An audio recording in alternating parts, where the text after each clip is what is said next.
10-15, we kind of get a weird elimination game between two 5-2 squads. We got Cincinnati, who's 5-2, traveling to Colorado, who's 5-2.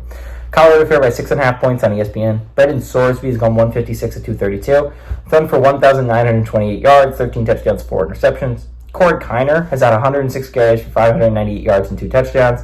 And Xavier Henderson has had 42 catches for 541 yards and 4 touchdowns. Shedeur Sanders has gone 193 of 270, thrown for 2,268 yards, 19 touchdowns, 6 interceptions. Isaiah Augustave has had 41 carries for 180 yards and 2 touchdowns. And Travis Hunter has had 51 catches for 604 yards and 6 touchdowns. Colorado is 1-0 against Cincinnati at time. They played in 1972. Colorado won 36-14 at Colorado. This is a weirdly important game.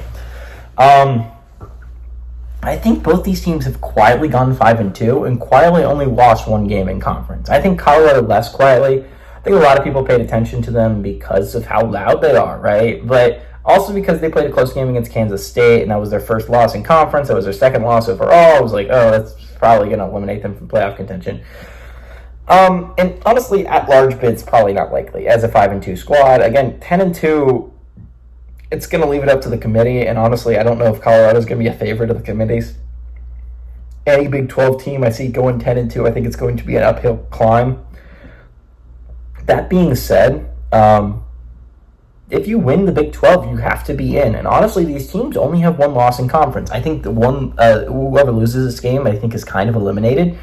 But this is a big game for both teams. Cincinnati has quietly gone 5-2, and quietly could be 7-0. Like they crumbled against Pitt early on. Hasn't aged that poorly as a loss, but it's a win you could have had. Honestly, for Cincinnati, you played significantly well enough to win it. And then there's a loss to Texas Tech. They lost a really close game against Texas Tech. That's the one and only in-conference loss. But Cincinnati has weirdly been playing really, really good football. And I think a lot of us aren't paying attention because they're a two-loss team. And I think it's hard to pay attention to two-loss teams at this point in the season. But I think at this point in the season, we're kind of narrowing down who actually can legitimately still compete for a playoff spot. And I think Cincinnati and Colorado actually legitimately still can compete for a playoff spot.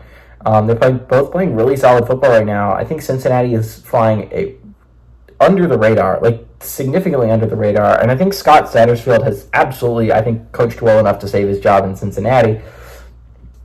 I think it's going to be really interesting. I think the Bearcats have a weirdly good team this year, and I think if they win this game, I think a little bit more eyes are going to be on them as a 6-2 squad. They've been playing really good football. I think the Bearcats are a little bit underrated, and I think they do go on the road and beat Colorado. I'd like Cincinnati to go on the road and the Bearcats to pull off a little bit of an upset here and at the late window.